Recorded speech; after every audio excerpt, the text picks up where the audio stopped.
Welcome to my channel Hema creatives. ನೋಡಿ friends, fresh ಆಗಿರೋ ನುಗ್ಗೆಕಾಯಿ ನೋಡಿದ್ರೆ ಯಾರಿಗೆ ತಾನೇ ನುಗ್ಗೆಕಾಯಿ ಗ್ರೇವಿ ತಿನ್ನಬೇಕು ಅನಿಸಲ್ಲ ನೋಡಿ. ಅದಕ್ಕೋಸ್ಕರ ಇವತ್ತು ನಾನು ನುಗ್ಗೆಕಾಯಿ ಕರಿ ಮಾಡಿ ತೋರಿಸ್ತಾ ಇದ್ದೀನಿ.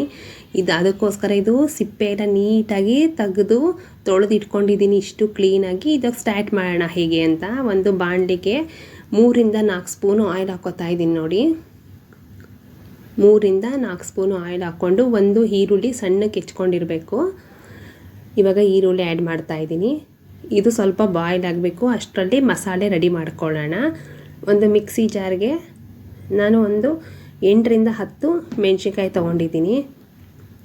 2 ಈರುಳ್ಳಿ ತೊಗೊಂಡಿದ್ದೀನಿ, ದಪ್ಪ ದಪ್ಪಗೆ ಹೆಚ್ಕೊಂಡಿದ್ದೀನಿ ಮಿಕ್ಸಿಗಲ್ಲ ಅಂದ್ಬಿಟ್ಟು. ಕೊತ್ತಂಬರಿ ಸೊಪ್ಪು, ಅರ್ಧ ಸ್ಪೂನು ಬ್ಲ್ಯಾಕ್ ಪೆಪ್ಪರು, 2 ಲವಂಗ, 1 ಚೂರು ಚಕ್ಕೆ,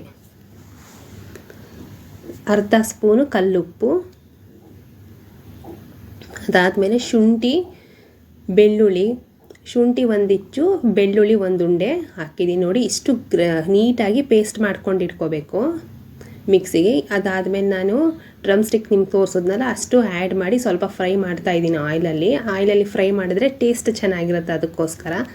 ಅದಾದಮೇಲೆ ಅರಿಶಿನ 1/4 ಸ್ಪೂನ್ ಹಾಕ್ತೆ. 1 ಟೊಮ್ಯಾಟೊ ಇಲ್ಲಾಂದರೆ 2 ಟೊಮ್ಯಾಟೊ ಹಾಕ್ಕೊಳ್ಳಿ ಸಾಕು.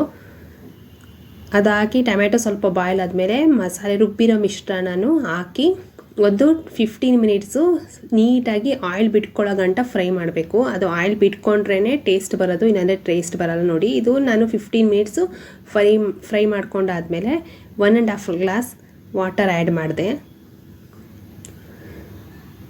ವಾಟರ್ ಆ್ಯಡ್ ಮಾಡಿ 1.5 ಗ್ಲಾಸ್ ವಾಟರ್ ಆ್ಯಡ್ ಮಾಡಿ 20 ಮಿನಿಟ್ಸ್ ಕ್ಲೋಸ್ ಮಾಡಿಬಿಡಿ, ಪ್ಲೇಟ್ ಹಾಕಿ. ಅದಾದಮೇಲೆ ಹೀಗೆ ರೆಡಿ ಆಗುತ್ತೆ ನೋಡಿ. ರೆಡಿ ಆಯಿತು. ತುಂಬ ಟೇಸ್ಟಾಗಿರುತ್ತೆ, ತುಂಬ ಡಿಫ್ರೆಂಟಾಗಿ ಇರುತ್ತೆ.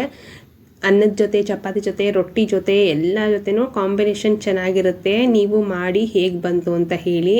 ನನ್ನ ವಿಡಿಯೋ ಇಷ್ಟ ಆದರೆ ಲೈಕ್ ಮಾಡಿ, ಶೇರ್ ಮಾಡಿ, ಸಬ್ಸ್ಕ್ರೈಬ್ ಮಾಡಿ ಫ್ರೆಂಡ್ಸ್. ನೋಡಿ ಕಂಪ್ಲೀಟ್ ಆಗಿದೆ ನುಗ್ಗೆಕಾಯಿ ಕರಿ. ಒಂದು ಸತಿ ಟೇಸ್ಟ್ ಹೇಗಿರುತ್ತೆ ಅಂತ ಹೇಳಿ. Thanks for watching. Thank you so much friends. Thank you.